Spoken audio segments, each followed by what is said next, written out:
Eduardo Barão, bora pra estreia? Opa! Pulso Band News, com Guto Graça. Guto Graça, sempre conversando com a gente aqui no Band News Station. Tudo bem, Guto? Prazer em recebê-lo por aqui. Prazer, literalmente, é todo meu de estar com você, com a Carla, com essa audiência maravilhosa, para a gente conversar um pouco aqui. Uma coluna que já vem há mais de 6 anos, uma coluna lá no Rio de Janeiro, que o Rodolfo e o Ricardo Boechat foram um pouco pai e mãe, de falar de rede social semanalmente, dar um tratamento sério no assunto. E agora estamos aqui, nacional, direto de Nova York, Barão. Você está em Nova York também, Guto? Não, por favor. Nesse momento, bom. assim que passar a quarentena, a gente vai tomar um expresso ali no Zibeto, ali na Sexta Avenida, que é meu local predileto, mas por enquanto quarentenado, trancado, em casa, trabalhando, com mulher trabalhando, crianças, e esse tal de home office que eu falo, não é home office, a gente está em gabinete de crise. Parem de glamourizar, de gourmetizar, não.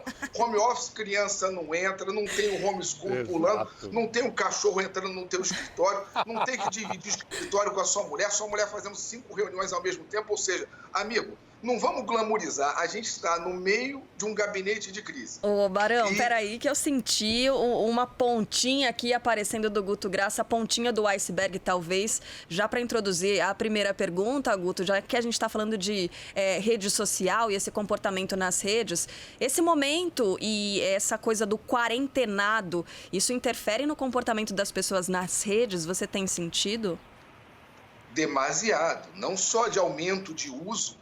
Lembrando que redes no Brasil, em especial o Facebook, começou pegando as pessoas com um joguinho. Era o Farmville, era o Mafia Wars, era o Candy Crush. E o cara foi aumentando o uso dele ali no device, seja no computador, seja no celular, foi começando a pegar o hábito. Depois ele começou a ver que podia expressar opinião. Chega nesse momento que está todo mundo trancafiado, você teve sim aumento de uso, aumento de briga, aumento de treta, aumento até de densidade eleitoral, a gente estando fora do processo eleitoral. Você fala, calma, gente, não tem eleição no processo para vocês estarem brigando com isso. É tal ponto que se chega que você posta um gol do Ronaldinho Gaúcho e te chamam de bolsominion. Você posta um gol de falta do Juninho Pernambucano, te chamam de esquerdalha. Ou seja, o assunto começa a entrar em algoritmos que você fala, não, peraí, gente, vamos baixar a bola, e esse que talvez seja o nosso trabalho, é ver, às vezes, o que não é falado. Porque pegando um gancho com o que vocês estavam falando, Barão e Carla, a gente tem que dividir isso. A gente vive num país onde tem 235 a 240 milhões de números de WhatsApp, quase que 100% de população. A gente vive num país onde 67% da população tem alguma rede social. Só que 53% não tem tratamento de esgoto. Quando a gente estava falando, ou seja, é muito louco que nesse momento que a gente está vivendo uma pandemia, que era para tudo estar mais calmo, mais tranquilo, com a difusão dos dados, o que a gente vê de fake news, de que você não sabe, Barão, isso a gente tem que entender, nesse momento que as pessoas estão quarentenadas, reclamando do problema de filho, que é uma coisa impressionante.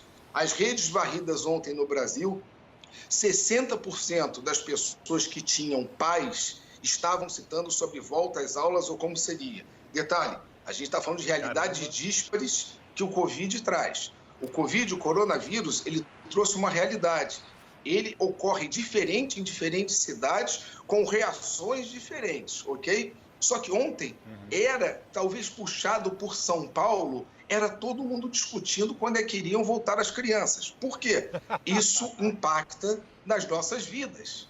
Porque as pessoas voltam a trabalhar. Como é que vão ficar os filhos? Ou seja, a nossa vida, mal ou bem, Carla e Barão, a gente está hoje escravo dessa pauta que é o Covid. A gente não consegue falar de futebol e não falar de Covid. A gente não consegue falar de salão de cabeleireiro ou tratamento e não falar de Covid. É um pouco isso que aí as redes, as pessoas podem canalizar um pouco isso, Carla. Porque a gente está de máscara o tempo todo, né, Guto? É uma realidade que está literalmente na nossa cara, né? É difícil dissociar as coisas.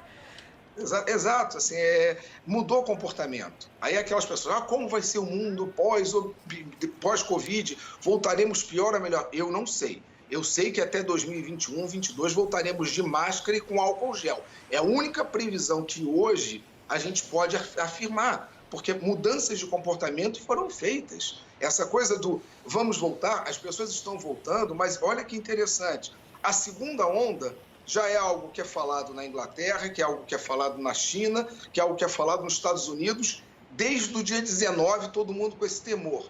Aqui, a tal da segunda onda, que começou a ser falada dia 19 e dia 23, com toda a velocidade que a internet tem, que as redes têm, não chega ainda a 1%. Por quê? As pessoas têm aquele viés confirmatório de que elas querem acreditar nessa flexibilização. Se a gente não entender um pouco isso, a gente não entende o âmbito de ler rede, de ler ser humano, cara. Pois é, e é muito louco essa história, né? Porque as pessoas falam muito mais sobre o que querem, né? Querem que o filho volte para ter aula, querem que saia logo de casa, volte para a normalidade. E a segunda onda, que está quase sendo uma realidade, pelo menos aqui nos Estados Unidos, não é tão falada assim.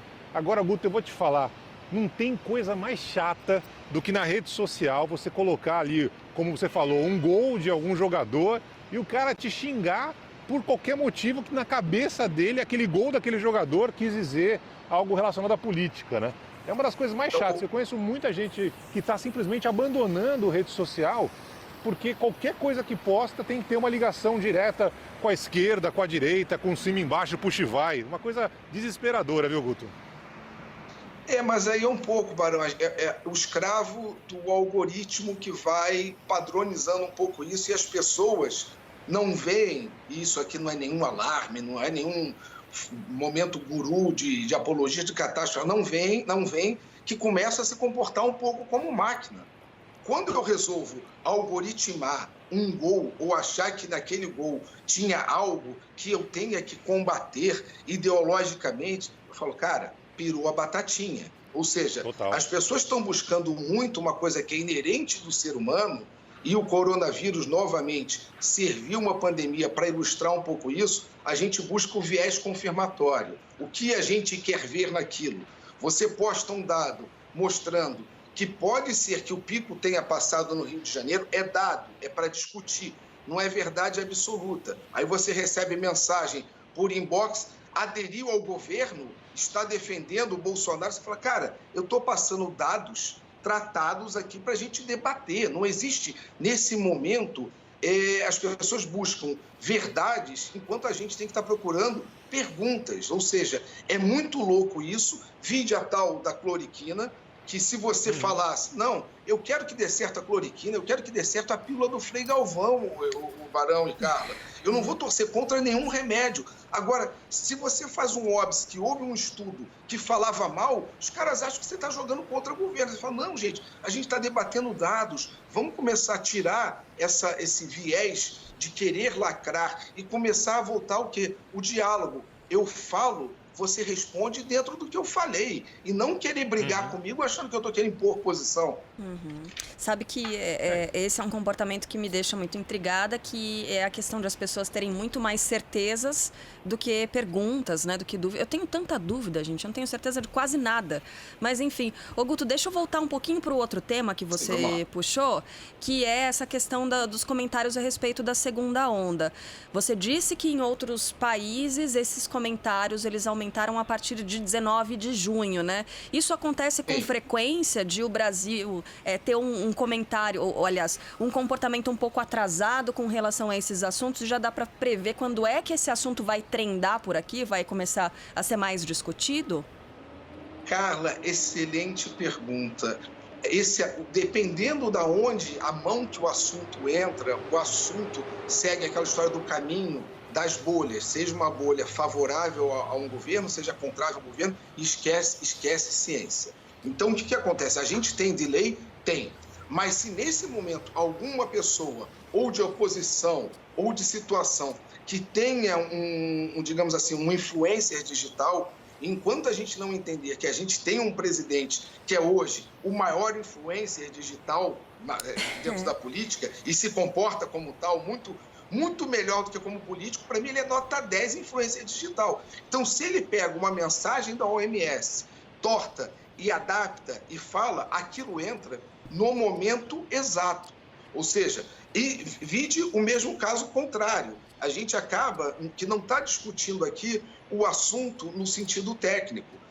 Ninguém parou aqui para ver o que pode ser uma segunda onda em função de flexibilização. As pessoas estão discutindo as suas convicções, as suas certezas. E o que você vê esse assunto da segunda onda, Carla, que está com 1%, provavelmente, semana que vem, quando a gente sentar para fazer o programa novamente, ele já vai estar em 7, em 8, porque vai se começar a debater, vai começar a aparecer morto. Ou seja, são assuntos que alguns explodem e outros você vai vendo o crescimento de acordo, digamos assim, com a bolha. Porque o que é, digamos, sensato ou sensível não dá repercussão. As pessoas querem um lado ou outro. Se você conseguir falar uma coisa que fala bem do isolamento, que é necessário, mostra com números, e fala bem da cloriquina, você dá tela azul no computador das pessoas. Porque o cara fala, epa, o que é esse cara? Ele está a favor ou contra? Não, a gente está conversando. É mais ou menos um pouco isso que você falou. São muitas certezas, poucas perguntas, e Carla e Barão e ouvintes, olha que loucura. Acima de 98% das chamadas tretas em rede social, acima de 98%, elas terminam com a mesma manutenção do ponto de vista dos dois lados. Ou seja, ninguém está indo para a rede social para debater ou para crescer. Eu quero impor a minha opinião do que eu acho sobre isso, e ponto. É muito louco, as pessoas acham, mais ou menos vira assunto de pagar com débito ou com crédito. Você fala, não é isso, gente. Não se trata dessa forma. Mas, repito, 98% das discussões em rede social terminam com a mesma manutenção. Então, a pergunta, para que discutir? Para quê? Para quê, Carlos? Pois é. Ô, Guto, sabe que eu uso rede social para me divertir, rapaz. Porque eu acho que é uma forma de extravasar, de brincar. Eu nem leio se tem comentário ali achando que eu tô botando um gol, o cara vai lá, pô, não sei o quê, beleza, fica em paz, meu amigo, porque não dá pra ficar cansado também nessa história, né? Tua vida já não é sempre muito fácil, né? Então dá pra dar uma extravasada também. Guto, sempre você vai participar aqui trazendo um pouco do pulso das redes sociais pra gente no Band News Station. Grande abraço, Guto, até semana que vem. Até semana que vem, Carla, Barão, audiência, tamo junto aí. Um beijo. Os ouvintes amaram a participação do Guto Graça em rede, aqui na programação da Band News. Então anote aí, toda quinta-feira, mais ou menos nesse horário, um pouquinho mais cedo, a participação dele no Band News Station.